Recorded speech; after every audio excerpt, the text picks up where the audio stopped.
talk us through first wave 4, legendary N.Young. So N.Young coming in second on the qualifying series at the moment. Bit of a flatter wave this one, so only 2 real set-up turns to start with, knowing that he cooks the last one and puts a lot into it. Ballito Pro, presented by O'Neill. Scotty and I sprinting into the booth to get here in time for this incredible heat. And this man up and riding, K.Kymerson, one of the most electric surfers in the draw from Brazil.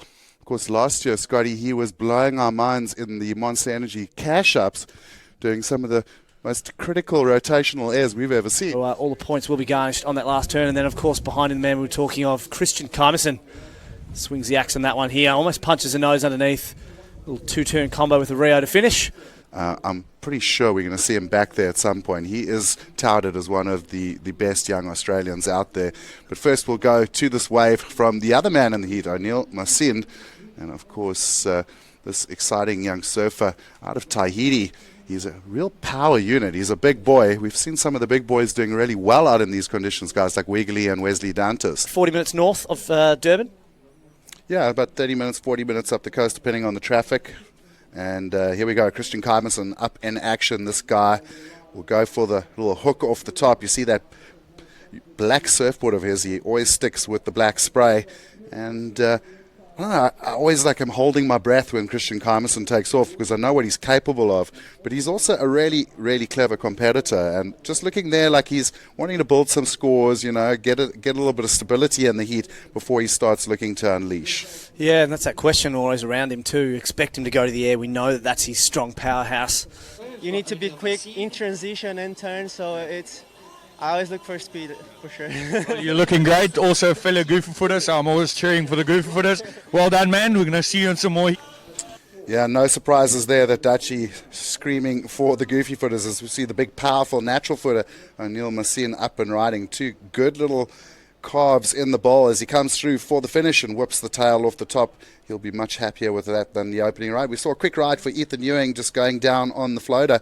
And looking at Miguel Pupa, I noticed those pearly whites are free of braces again, Scott. Good news for guys like N.Young, though, and Matt Banting, because they're going to be able to open up a little bit of a lead maybe after this first 10,000 jump in the points if they go all the way. And here goes K.Kymerson. So he's got 2 little steadying scores, a 4.5 and a 3.5. You just know he's going to the big air. Are you kidding me? That is K.Kymerson right there. Double grab. And that is actually the aerial that he won the cash up with last year. I'll go to this bag of tricks. He's got the lead at the moment, 3.5 and a 4.5, so he's trying to really look to throw a hammer. He's got a couple of solid scores under the bank, or fair scores. So we see E.Ewing. E.Ewing. So this electric Australian, love the style. He just absolutely whips that board around. And he's got such a good rail game. Look how clean the lines are that he draws down the line, Scott. Again, he has a different angle. As you see, beautiful conditions here. Squares that one up, goes straight up, 12 o'clock. Lovely hit.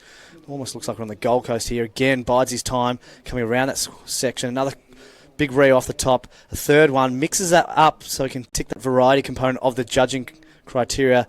Had a big foam climb to finish. He had the highest losing average that year on tour. He had 9s often in his scoreline, just couldn't get those backup waves. So he was just unlucky. And here's another guy that bowed off that championship tour after a good run, and you can see why. That backhand has always just been a devastating weapon. Yeah, it has. Yep, it's definitely a strength.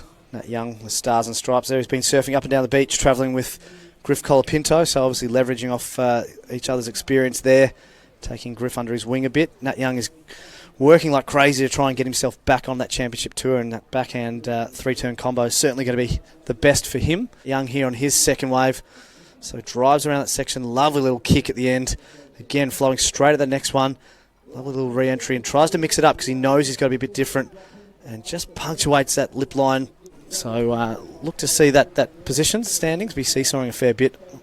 Yeah, it looked like O'Neill just struggling to find like a lot of momentum out there, a little bit slow and sluggish, but he's got so much power that he got the 5.5 out of that 2-turn combo. Kymerson hunting the inside there. I mean, he can make scores out of nothing. And here we go. This is the big Tahitian.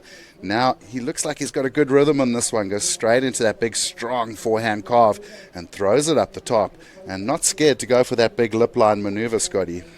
Still waiting on that score for O'Neill to come in, but this is turning into a pretty tight heat. Here goes Mr. K.Kymerson, though. Lovely whip off the top, comes off the bottom, throws it off the lip. He looks so comfortable out at this wave. Every year he pitches up in Ballito, and in the free surfs, he's, like we said, always a standout. And you just see how comfortable he is. And most people would have given up on that wave. He's going through to the inside shore break and gets another big vertical hit.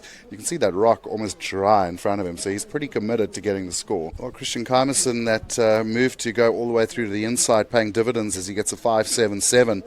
He's going to go on this one. You see him looking right and just hops off the back flat as we see the big Tahitian working it down the line here on this right-hander.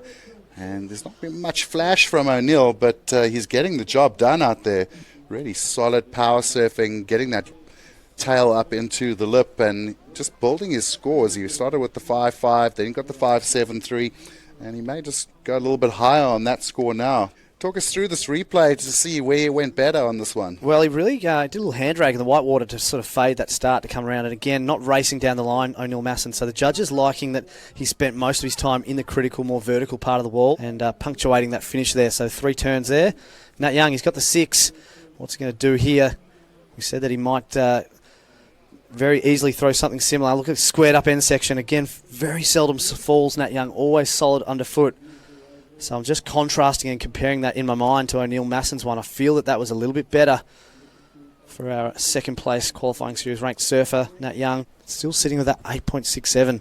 He obviously knows what he's going to be looking for, but the longer he waits, the higher that requirement's going to be. It's only a 2.16 as we see Christian K.Kymerson again keeping that formula of busy. Only looking for a 5.07 for him, and we know that's well within his range, but obviously just going over the handlebars on that one. So we see him taking off. No one else is interested. N.Young's like, sorry, pal, I've got priority. I like the look of this one. Straight into the carve.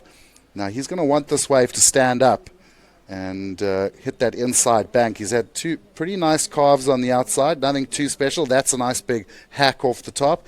And I don't think that's going to be anywhere in the region of the 8.67, Scotty, but certainly he's going to chuck that 0.83 out of his scoreline. So that requirement just increasing. Just on E.Ewing, he's the 3rd alternate for an injury wildcard. Here he's up and riding. So lovely little float to start things off, and how easy does he make that look, just blasting the fins around for the Rio. That was a Rio on top of the lip, so it was a Rio floater. It was looking like a good wave coming through the lineup. Luckily for O.Massin, he has got the priority. He's going to keep those other 2. You saw Nat paddling pretty much on his shoulder. Little check turn there. Unfortunately, didn't really find any rhythm on that one, and it's not going to be a score. But more importantly for him, he did do the job there with about a minute to go of keeping N.Young and Christian K.Kymerson off of that wave. Absolutely. Speaking of new manoeuvres, here goes Christian K.Kymerson. What's he got for us? So you see that blackboard covered in white wax all the way to the nose. Literally, that entire deck is covered in wax. We say au revoir to N.Young, another top seed out, as we see E.Ewing absolutely taking control of that heat, going with the win. O.Massin, he'll go through in second place. And we'll go to a commercial break. We'll be right back.